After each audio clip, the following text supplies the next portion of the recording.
morning everyone.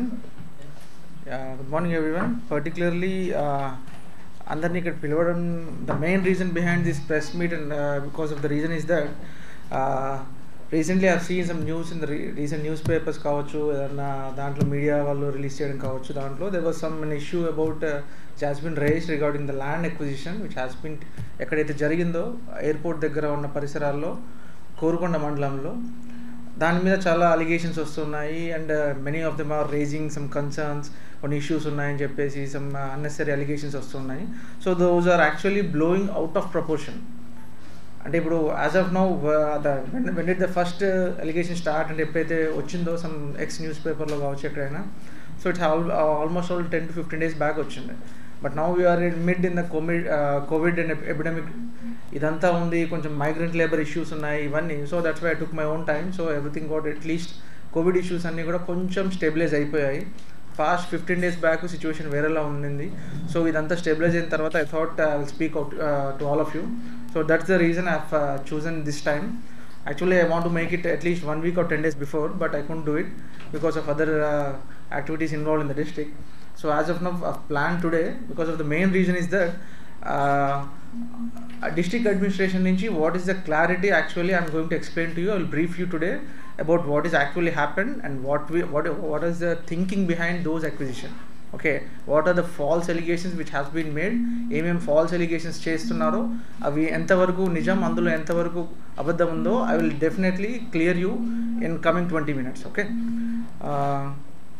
and apart from this, majorగా I want to brief in about 4 to 5 points. First point ఏంటంటే దాంట్లో the said lands which has been acquired in Korukonda mandal of Burugupudi and Kapavaram, దాన్ని Aava lands అన్నట్టుగా it has been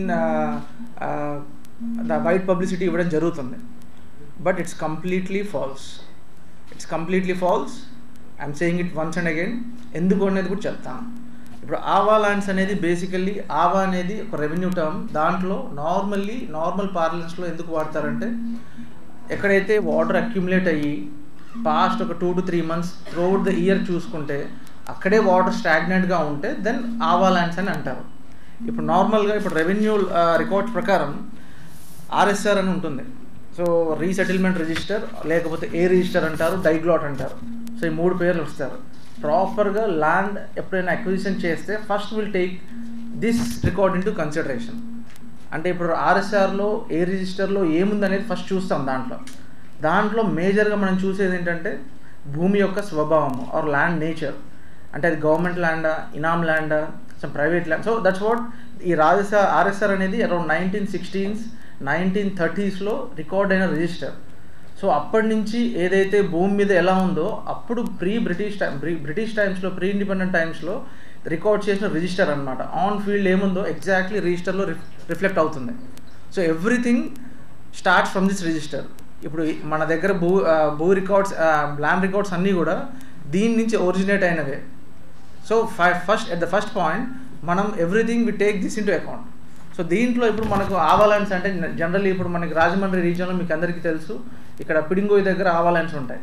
so I think everyone know about it. అలాంటి ఆవా ల్యాండ్స్లో ఏమనుంటుందో ఆర్ఎస్ఆర్లో చెప్తాను. ఆర్ఎస్ఆర్లో same అదే ఆవా lands, భూమి nature, land nature, భూమి స్వభావం, గవర్నమెంట్, ల్యాండ్ క్లాసిఫికేషన్, భూమి వర్గీకరణ, అందులో government, poramboke, so and so survey numbers, లాస్ట్లో ఉన్న రిమార్క్స్లో ఆవా అని ఉంటుంది. So I got your point right. నా పాయింట్ మీరు అర్థం చేసుకోండి. ఏంటంటే అది క్లియర్గా మెన్షన్ చేసి ఉంటుంది ఈ ఆర్ఎస్ఆర్ రికార్డులో. ఇదే record if you go and check into, ఇప్పుడు ఎక్కడైతే అక్విజిషన్ చేసి ఆవా ల్యాండ్స్ అంటున్నారో అక్కడ వెళ్ళి వెరిఫై చేసి చూడండి. It's open to you. మీరు ఆర్టీఐ పెట్టుకుంటే ఎవరైనా ఓపెన్ చేసి చూసుకోవచ్చు. అక్కడ ఏముంటుంది, government and it's not poramboke, it's dry. ఇప్పుడు మనకు పోరంబోక్ నుంచి డ్రైకి కన్వర్ట్ చేయడానికి అయాన్ కన్వర్షన్స్ అంటాం. సో గవర్నమెంట్ ల్యాండ్ ఎప్పుడైతే పట్టాలు ఇస్తామో దాన్ని పోరంబోక్ నుంచి డ్రైకి కన్వర్ట్ చేసి అప్పుడు పట్టాలు ఇవ్వడం జరుగుతుంది. సో ఈ ప్రొసీజర్లో మనం ఈ రిజిస్టర్ని ఫాలో అవుతాం. ఈ ఏ రిజిస్టర్, ల్యాండ్ ఆర్ఎస్ఆర్ రిజిస్టర్ అనేది it's a prime crucial register. దాని ప్రకారంగా వాళ్ళు పాస్ట్, ఇప్పుడు నాకు వచ్చిన ఎలిగేషన్స్ ఏంటంటే పాస్ట్ 40 years నుంచి 50 years నుంచి అది ఆవా ల్యాండ్స్ అన్నారు. If suppose it's an Aava land then it has to be reflected in this record. But nowhere a రిజిస్టర్లో ఎక్కడ కూడా మెన్షన్ చేయలేదు అది ఆవా ల్యాండ్ అని. It's just government dry it's a patta land. Okay, so one of the main intention ఏంటంటే ఇప్పుడు I have gone through those all terrain morphology everything, I have gone through the information of AP శాఖ నుంచి information తెచ్చుకున్నాము. Bhuvan portal ఉంటుంది ఆన్లైన్లో, you can also go and check into it. So అక్కడ mean sea level it will be around 20 meters from the mean sea level. ఇప్పుడు sea level నుంచి 20 meters హైట్లో ఉంది అది. సో ఇప్పుడు కోరుకొండ మండల్ ఎలా ఉంటుందంటే ఇట్స్ మండల్లో upper part and eastern part will be and higher positions. ఇప్పుడు మీకు Rajahmundry division as a whole తీసుకుంటే సీతానగరం, ఆలమూరు అండ్ కడియం మండలు చాలా లో లయింగ్ ఉంటాయి. ఇట్ విల్ బి ఎందుకంటే ఆల్మోస్ట్ ఆల్ రివర్ లెవెల్కి ఉంటుంది. Rajanagaram and Korukonda mandals will be uplands. So అందుకని మీరు చూసుంటారు ఇవన్నీ మండల్స్లో కూడా బేసికలీ హార్టికల్చర్, ఇరిగేషన్ ఉంటుంది. అప్లాండ్స్లో మేజర్గా ప్లాంటేషన్ క్రాప్స్ ఉంటాయి. సో రాజానగరం అనేది చాలా అప్లాండ్ అనమాట. సో కోరుకొండ మండల్ నుంచి స్లోగా ఆ గ్రేడియంట్ ఇలా టువర్డ్స్ వెస్ట్ సైడ్ ఇలా వెళ్తుంది. So south west part of the Korukonda mandal it will B A down gradient. So ఇప్పుడు 20 meters మీన్ సీ లెవెల్ నుంచి 18 meters 16 meters వరకు పడిపోతుంది బుచ్చంపేట ఆ విలేజెస్లోకి వెళ్తుంటాయి. So basically I want to make it clear that ఇక్కడ ఇప్పుడు ఏదైతే ఆవా ల్యాండ్స్ అంటున్నారో it's nowhere mention that it's ఆవా ల్యాండ్స్, ఓన్లీ ద వాటర్. ఇంకొక మెయిన్ అలిగేషన్ ఏంటంటే గోదావరి ఫ్లడ్ బ్యాక్ వాటర్ వచ్చేస్తుంది అంటున్నారు. Nowhere it's been mention that ఇప్పుడు గోదావరి ఫ్లడ్ ఎక్కడి నుంచి వస్తుంది, మనకి తొర్రిగడ్డ కాలువ అని ఒకటి ఉంటుంది. అది మనకు బురద కాలువ ఎక్కడి నుంచి అయితే స్టార్ట్ అవుతుందో, సూరంపాలెం రిజర్వాయర్ ఎప్పుడైతే కన్స్ట్రక్ట్ చేయలేదో సూరంపాలెం రిజర్వాయర్ 0.1 TMC అక్కడ ఏదో టెంపరీగా స్టాప్ చేస్తుంది. కానీ మేజర్గా ఒక బురద కాలువ కెపాసిటీ రఫ్లీ around it will be 5, 6, 7 TMC కూడా వస్తుంది అప్పుడప్పుడు. సో అది మనకు శ్రీరంగపట్నం నుంచి వచ్చి అక్కడి నుంచి బ్యాక్ మునగాల నుంచి స్టార్ట్ అయ్యి ఇక్కడే మనకి తొర్రిగడ్డ కాలువ, ఇంకొక జల్ల కాలువ అని ఉంటుంది. ఈ 2 కాలువల్లో మనకు గోదావరిలో కలుస్తుంది. మన గోదావరి రివర్ ఎప్పుడైతే ఫ్లడ్ లెవెల్ హై ఉంటుందో ఆ స్లూయిస్ ఏదైతే ఛానల్స్ ఉన్నాయో అది క్లోజ్ అయిపోతుంది. క్లోజ్ అయిపోయి ఈ వాటర్ వచ్చి అక్కడ అక్యుములేట్ అవుతుంది. అది వస్తున్న కొద్దీ బ్యాక్ వెళ్తుంది అనమాట వాటర్. సో ఈ బ్యాక్ వాటర్ అనేది అప్ టు ఏ సర్టన్ ఎక్స్టెంటే వస్తుంది. పాస్ట్ 20 years నుంచి డేటా తీసుకున్నాము, ఎవ్రీథింగ్ హ్యాస్ బీన్ స్టడీడ్. ఎక్కడైతే తొర్రిగడ్డ కాలువ నుంచి చూసుకుంటే hardly around Buchampeta, Mruthipadu, Rundeswarapuram of Seethanagaram mandal and Buchampeta of Korukonda mandal ఇంతవరకే వస్తుంది. కానీ ఇంతకంటే బ్యాక్ రాదు. It's confirm, it's completely studied. మీకు కావాలంటే you can get any from any information. So ఇది యాక్చువల్లీ ఈ ల్యాండ్స్ ఏదైతే ఉందో హైవేకి అడ్జసెంట్ ల్యాండ్స్. ఇప్పుడు ఎప్పుడైతే భద్రాచలం హైవే ఉంది కదా దానికి హార్డ్లీ అరౌండ్ 100 meters కూడా లేదు ఇది. సో మనకి బురద కాలువ అనేది it's around 3 kilometers away from these lands. The largest ఇట్లా మోస్ట్ ఎక్స్ట్రీమ్ వెస్ట్ పాయింట్ నుంచి చూసుకుంటే బురద కాలువ it's around 3 kilometers away. So బురద కాలువ వల్ల ఈ ల్యాండ్స్కి ఎలాంటి అపాయము లేదు. ఆ గోదావరి రివర్ ఫ్లడ్లోంచి వచ్చిన బ్యాక్ వాటర్ వల్ల ఎలాంటి అపాయం లేదు. The only intention is that heavy rainfall ఉన్నప్పుడు, so more than 200 millimeters of rainfall, ఆ రెయిన్ఫాల్ ఉన్నప్పుడు ఈ గ్రేడియంట్ వల్ల మనకి ఈ పైనుంచి వాటర్ అలా ఫ్లో అవుతూ దీంట్లోంచి కిందికి వెళ్తుంది. So that's only water path. అది ఆ పాత్ కూడా హార్డ్లీ అరౌండ్ 1 or 2 days ఉంటుంది, తర్వాత క్లియర్ అయిపోతుంది, వాటర్ డ్రైన్ అయిపోతుంది దాంతట అదే. సో ఇప్పుడు యాక్చువల్ జరిగింది ఏంటంటే ఇప్పుడు ఈ హైవే ఏదైతే వచ్చిందో ఈ హైవే వచ్చిన తర్వాత it has become a water shed. అంటే ఇప్పుడు హైవేకి రైట్ సైడ్ ఏదైతే ఉందో అంతా కూడా ఏమైందంటే డెవలప్మెంట్ జరిగిపోయింది. అన్ని ప్రైవేట్ ప్లాట్స్ రావడం జరిగింది, కొంచెం రైజ్ చేసుకున్నారు. సో వాళ్ళు ఆ డ్రైనేజ్ ప్యాటర్న్ మొత్తం కొంచెం డిస్టర్బ్ చేశారు. డిస్టర్బ్ చేసి మనకి ఇదేదైతే రోడ్డు ఉందో రోడ్డుకి మనకి ఈ ల్యాండ్స్కి వెళ్ళే లోపే ఒక కల్వర్ట్ ఉంటుంది. అక్కడి నుంచి వచ్చే వాటర్ అంతా కూడా ఈ కల్వర్ట్లో వచ్చేసి ఇటు సైడ్ డ్రౌన్ అయిపోతుంది. ఎందుకంటే గ్రేడియంట్ నార్మల్ ఇటు ఉంది కాబట్టి దీన్ని డ్రైనేజ్ చేశారు. సో ఈ డ్రైనేజ్ వల్ల ఒక చిన్న కాలువలో మళ్ళీ కిందికి వెళ్ళిపోతుంది. That's the only reason where it can be easily managed by the proper drainage system. Proper drainage system కనుక ప్లాన్ చేసుకుంటే it's not at all a big issue. ప్రాపర్గా ప్లాన్ చేసుకొని ఇప్పుడు మనం ఏదైతే ల్యాండ్ అక్విజిషన్ చేస్తున్నామో we won't stop it there. దాన్ని మళ్ళీ హౌసింగ్కి వెళ్తుంది, హౌసింగ్ స్కీమ్ స్టార్ట్ అవుతుంది. ఈ హౌసింగ్ స్కీమ్స్లో కూడా జస్ట్ ఇల్లు కట్టేసి మనం వదిలేయం. సో హౌసింగ్ స్కీమ్ అంటే we need to give water supply, drainage system చూడాలి, ఎలక్ట్రిసిటీ కనెక్షన్స్ చూడాలి, ఆల్ అదర్ ఫిజికల్ అమ్యూనిటీస్ ఏదైతే ఉంటుందో అవన్నీ కూడా కన్సిడర్ చేసిన తర్వాతనే then people will enter into those homes. So ఇదంతా కూడా ప్రాపర్గా ప్లాన్ చేస్తే it's not a big issue at all. That's the only contention. My contention is that అయితే వాటర్ ఇప్పుడు రీసెంట్లీ పాస్ట్ 5 daysలో కూడా వర్షాలు పడ్డాయి చూసారు. అక్కడ వాటర్ మహా అయితే ఏదో చిన్న లెవెలింగ్స్ అండులేషన్స్ వల్ల వాటర్లో కొంచెం అక్యుములేట్ అయి ఉంటుంది. మీరు అన్న ఇప్పుడు ఆవాలన్స్ ఏదైతే ఉందో చిన్న వాటర్ పడ్డా కూడా ఇట్ హ్యాస్ టు అక్యుములేట్ కదా. Did you ever see there after వర్షం పడ్డ రీసెంట్లీ ఇప్పుడు తుఫాన్ కూడా వస్తుంది, so we have some predictions that ఇప్పుడు ఫామ్ ఏదో వస్తుంది, సో నెక్స్ట్ 1 వీక్ వరకు వర్షాలు పడుతున్నాయి అంటున్నారు. Will see, that's what I'm saying. So past ఒక 20 yearsలో ద ల్యాండ్ మార్ఫాలజీ ఆ ల్యాండ్స్కేప్ చేంజ్ అయింది. అంటే ఇప్పుడు కొన్ని ప్లేసెస్లో కొంతమంది ప్లాట్స్ వేసుకున్నారు, కొన్ని ఇల్లులు కట్టుకున్నారు, కొన్ని విలేజెస్లో చిన్న చిన్న చేంజెస్ చేశారు. దానివల్ల కొంచెం వాటర్ ఇటు వస్తుంది, దాన్ని డైవర్ట్ చేయడం it's not at all a big issue. It's ఈ యాక్చువల్లీ మేనేజబుల్ థింగ్ అనమాట. సో అన్నెసెసరీ ఒక యాక్చువల్ మేనేజబుల్ థింగ్ని they have been a fear సైకోసిస్ క్రియేట్ చేయడానికి some I don't know who are those, but they are trying to create this. That's why the reason is that I want to clear all those aspects. I clear. So మేజర్గా ఏంటంటే ఇప్పుడు అక్కడ water వస్తుంది, కాకపోతే only heavy rainfall వచ్చినప్పుడు adjacent ల్యాండ్స్లోంచి ఒక చిన్న drain ఉంది, ఆ డ్రైన్లో వల్ల రావడం వల్ల వచ్చిన దాంట్లో ఈ ల్యాండ్స్లోంచి కూడా కాదు, the extreme south and west most part of these ల్యాండ్స్లోంచి వాటర్ వెళ్తుంది. They won't even accumulate there. దాన్ని మనం ప్రాపర్గా డ్రైనేజ్ చేసుకుంటే it's an easy thing to manage. These are not at all submerged lands. I want to make it clear. And one more issue, market price determination as per that saying that అక్కడ 10 లక్షలకి 5 లక్షలకి ఇస్తున్నారు lands actual price అన్నట్టుగా చెప్తున్నారు. But I will make clear that those lands are hardly around 4.5 kilometers from the airport. And ఎప్పుడైతే greater Rajahmundry corporation GO వస్తుందో, ఇప్పుడు నిడిగట్ల ఇవన్నీ కూడా బురుగుపూడి అందులో కలుస్తాయి.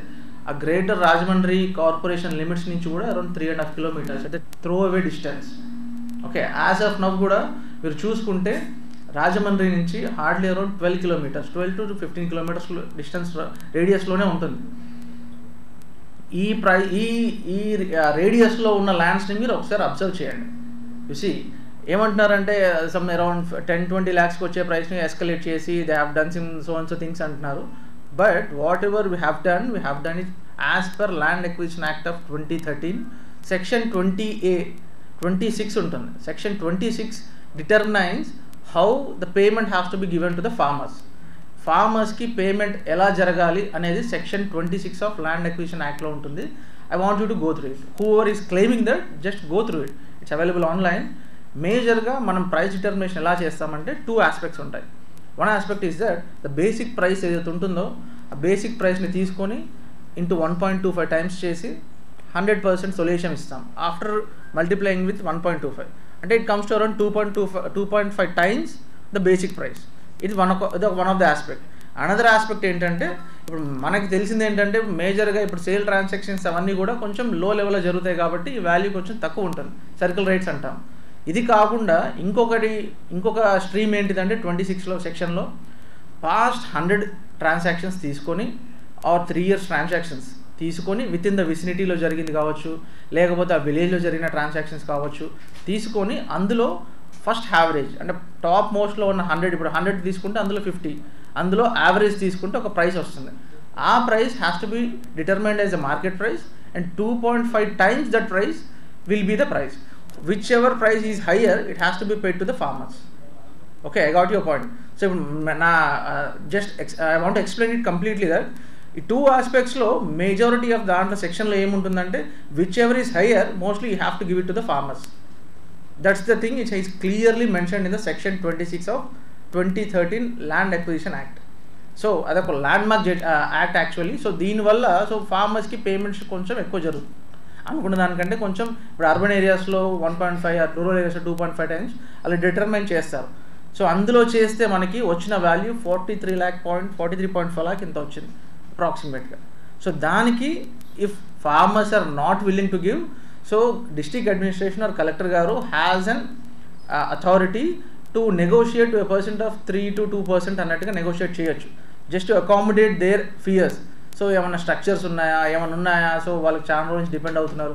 సో మార్జిన్ ఒక 1 or 2 lakhs, ఒక 2% to 5%, 2% to 3%, basing upon the adjustments, you can escalate the price. So here the price has been escalated to a percent of 3% or 3.2%. So that's how we arrived at the 45 lakh price. ఈ 45 lakh price ఆ బురుగుపూడి నుంచి slowly we have got the farmers are willing to give away at this price basically. So that's the main reason. అది farmers ఏదైతే వాళ్ళంతటా వాళ్ళే ఆఫీసెస్కి వచ్చి ఇవ్వడం జరిగింది. సో ఇంకొక ఆస్పెక్ట్ కూడా ఒకటి I want to make it clear. So since state గవర్నమెంట్ది one of the major and flagship program ఇది. స్టేట్ గవర్నమెంట్స్ అండ్ సీఎం గారిది one of the major and flagship programs. Around 25 lakh house site pattas ఇస్తున్నారు. అంటే atleast is going to impact around 1 crore population in our state. Okay, so 1 crore పాపులేషన్ని impact చేసేలా ఈ mega flagship ప్రోగ్రామ్ని, so దీన్ని అన్నెసరీగా చిన్న చిన్న ఇష్యూస్ స్టార్ట్ చేసేసి they have started allegations. So that's the reason I'm now here to explain and clear every one of you that what ever happened, it is happened as a plan, as think, ప్రాపర్గా think చేసి అసలు ఎందుకు అక్కడ land తీసుకున్నామని దానికి I will give you around 5 reasons. మీరు రాజమండ్రిలో చూడండి, సదర్న్ పార్ట్ ఆఫ్ రాజమండ్రి అనేది ఒక రివర్ బ్యాంక్ మీద ఉన్న సిటీ. దీనికి 360 degrees డెవలప్మెంట్ అంటూ ఉండదు, ఓన్లీ 180 degrees వరకే ఉంటుంది. Okay, so we have a certain section of portion wear the city can be expanded. మీరు ఇందులో చూసుకుంటే southern most part is mostly expanded and eastern most part is expanded. Northern side మీరు తొర్రేడు దాటిన, కోలమూరు దాటిన తర్వాత it will become like a rural environment వచ్చేస్తుంది మనకు. అదే ఇప్పుడు ఈస్టర్న్ మోస్ట్ పార్ట్ కావచ్చు, డౌన్ సౌత్ వెళ్తుంటే అంటే టువర్డ్స్ ఆలమూరు, జొన్నాడ, కడియం వెళ్తుంటే the expansion of city is much higher in these sides, eastern and the southern parts. Northern side only airport తప్పితే nothing is there. So that is one of the major objective that okay, ఇక్కడ మనం ఒక mega satellite town లాగా establish చేస్తే then the city will expand proportionately in all angles అని చెప్పేసి this is one of the thinking అనమాట. So that's the whatever has been decided, it's properly brainstorming జరిగి we have thought of enough. Collector గారు, జేసీ గారు and me and every one for involve in this actually ప్రాపర్గా plan చేసి ఇలా అయితే సిటీని ఈ యాంగిల్లో కూడా ఇటు డెవలప్ చేయడం జరుగుతుంది. So that's the reason we have chosen those lands. And beneficiary అంటే హౌస్ సైట్ ప్రోగ్రామ్ గురించి, ఆ డివిజన్ గురించి I will just give you a brief. Total beneficiaries around 71,385. So now already మళ్ళీ సీఎం గారి దగ్గర నుంచి ఇన్స్ట్రక్షన్స్ ఏంటంటే కొంచెం మళ్ళీ వెరిఫై చేయండి, కొంతమంది మిగిలిపోయారని చెప్పేసి అంటున్నారు. So we're again trying to get applications and trying to get verified again. So రఫ్లీ అరౌండ్ 71,000కి we need around 1,584 acres of land from urban and rural and every ఏరియాస్లోంచి. So out of the 1,584 acres, government land is around 380 acres. 380 acres అంటే proper government land, and 1,066 acres of private land and 137 acres of assigned land. So ఇప్పుడు assigned land first instructions from the government is that first you have to prioritize for the government land, next assigned land, next you have to go for the private land. So as per the demand of the village, we are first దేన్ని చూస్తున్నామంటే government land try చేస్తాము, అది కుదరలేదు, government land exhaust అయిపోయింది, then will go for assign land, అది కుదరలేదు, exhaust అయిపోయింది, then will go for private land. Is the sequence of events అనమాట. Assignment 137 acres. Okay, so ఈ గవర్నమెంట్ ల్యాండ్ ఆఫ్ 380 acresలో రీసెంట్లీ పాస్ట్ 8 months నుంచి we have acquired around 160 acres of land ceiling cases. So 160 acres of land, 164 acres totally in around 7 to 8 mandals lo 164 acres of land ceiling cases lo chesi, then we got into our position.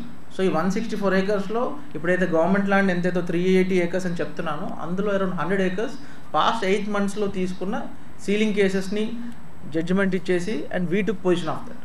So that's the clarity about the land and acquisition and the government land and the private land. So apart from this, and I need to clarify one more thing also. And there has been recently konni complaints vastunayi, konni rumors vastunayi that there are some intermediaries who has been playing as and they are pressurizing farmers and cheppesi. But it's crystal clear that every farmer knew what he is going to get. ప్రతి ఒక్క ఫార్మర్కి ఎన్ని డబ్బులు వస్తున్నాయి, ఎంత ప్రైస్కి acquisition జరుగుతుంది అనేది అతనికి తెలుసు. ఇప్పుడు జరిగే అక్విజిషన్లో కూడా గవర్నమెంట్ నుంచి ట్రాన్సాక్షన్ ఎలా జరుగుతుందంటే డైరెక్ట్లీ ఏదైతే ఫార్మర్ ఇచ్చిన బ్యాంక్ అకౌంట్ ఉంటుందో అతను వేలిముద్ర తీసుకొని అతను సిఎఫ్ఎంఎస్ ఐడి క్రియేట్ చేసుకొని ఆధార్ కార్డుతో ఏదైతే బ్యాంక్ అకౌంట్ లింక్ చేశారో ఆ అకౌంట్లోకే వెళ్తుంది, ఇంకో అకౌంట్లోకి వెళ్ళదు. Neither the check system is being encouraged, directly government of AP treasury నుంచి డైరెక్ట్గా వాళ్ళ అకౌంట్లోనే పడుతుంది. So you have to make it clear that intermediaries అనేవాళ్ళు ఎవరైతే ప్రెషరైజ్ చేస్తున్నారో ఫార్మర్స్ని, just make a complaint, we'll book an FIR. Definitely out of this the farmer deserves actually what has been calculated, what has been given by the government. So 45 lakhs ఎంత determine చేస్తున్నారో ఈ particular ఎక్స్టెంట్లో so complete amount కూడా వాళ్ళ అకౌంట్లోనే పడుతుంది, వాళ్ళు ఎవరికి ఇవ్వాల్సిన అవసరం లేదు. somehow there are complaints or rumors saying that ఎవరో ప్రెషరైజ్ చేస్తున్నారు, it might be the bureaucrats కావచ్చు, it might be any other local level leaders కావచ్చు, ఏదో ప్రెషరైజ్ చేస్తున్నారని కంప్లైంట్స్ వస్తున్నాయి. I'm making it crystal clear, మీరు ఎవరికి కూడా మీరు ₹1 ఇవ్వాల్సిన అవసరం లేదు. Completely the money which has been given directed into the accounts is belongs to you. And if there is any pressurize, ఎవరైనా ప్రెషర్ చేస్తుంటే just come and lodge a complaint, will definitely book case on that. It's crystal clear and has been told number of times to the farmers who has approached my office saying that there is no pressure on you to give it to anyone. So there is nothing, it's only because of those వాళ్ళ lands ఎవరు తీసుకుంటున్నామో direct వాళ్ళ అకౌంట్లో పడుతుంది, వాళ్ళు ఎవరికి కూడా డబ్బులు ఇవ్వాల్సిన అవసరం లేదు. ఏదైనా ప్రెషరైజేషన్ ఉంటే just intimate this office or any other office, తహసీల్దార్కి చెప్పొచ్చు, లేకపోతే సబ్ కలెక్టర్ ఆఫీస్లో చెప్పొచ్చు, directly will take action against them. Okay, I have spoke to the